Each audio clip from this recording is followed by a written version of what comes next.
30 विमानों को उड़ाने की फिर मिली धमकी। जमीन से आसमान तक मच गया हड़कंप। इंडिगो, विस्तारा और एयर इंडिया सतर्क। एक बार फिर आसमान से जमीन तक हड़कंप मच गया। जी हां, भारतीय एयरलाइंस की तरफ से संचालित 30 से ज्यादा डोमेस्टिक और इंटरनेशनल उड़ानों को सोमवार रात से बम से उड़ाने की धमकियां लगातार मिली हैं। इन धमकियों के बाद जेद्दा जाने वाली इंडिगो की 3 उड़ानों को सऊदी अरब और कतर के हवाई अड्डों पर भेजा गया।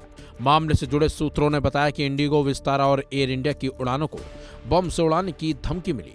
एक हफ्ते से भी कम समय में भारतीय एयरलाइंस की तरफ से संचालित 120 से ज्यादा उड़ानों को बम से उड़ाने की धमकियां मिली हैं।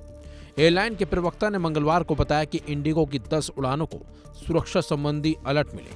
एयरलाइन की ओर से अलग अलग बयानों के मुताबिक उड़ान 6E77 को दोहा, 6E65 को रियाद और 6E63 को मदीना भेजा गया है। जेद्दा, रियाद और मदीना सऊदी अरब के शहर हैं और दोहा कतर की राजधानी है।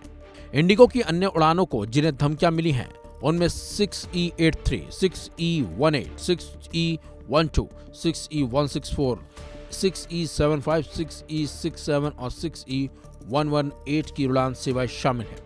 वहीं बम की धमकियों के मिलने पर एयर इंडिया के प्रवक्ता ने एक बयान में कहा, निर्धारित प्रोटोकॉल का पालन करते हुए संबंधित अधिकारियों को तुरंत सतर्क कर दिया और नियामक अधिकारियों और सुरक्षा एजेंसियों के मार्गदर्शन के मुताबिक सभी सुरक्षा प्रक्रियाओं का सख्ती से पालन किया गया है।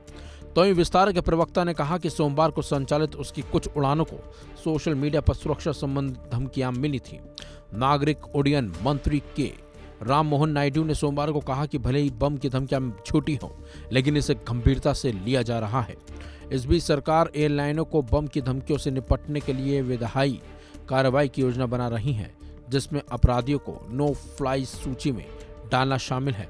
नागरिक उड्डयन सुरक्षा के विरुद्ध गैरकानूनी कृत्यों के दमन अधिनियम 1982 में संशोधन प्रस्तावित किए जा रहे हैं, जिसके तहत विमान के जमीन पर होने पर अपराधियों को गिरफ्तार किया जा सकेगा और बिना अदालती आदेश के भी जांच शुरू की जा सकेगी। इसके अलावा विमानों को बम से उड़ाने की धमकी देने वालों के लिए कड़ी सजा सुनिश्चित करने के लिए विमान सुरक्षा नियमों में बदलाव की भी योजना बनाई जा रही है और अब लगातार इस पर कार्रवाई भी की जा रही है। बल्कि इस तरह की धमकियों को अब विमानन कंपनियां भी हल्के में नहीं ले रही हैं, बल्कि वो भी इसे लेकर काफी अलर्ट हो चुकी हैं। फिलहाल इस खबर में बस इतना ही। अपडेट्स के लिए बने रहिए वन इंडिया हिंदी के साथ।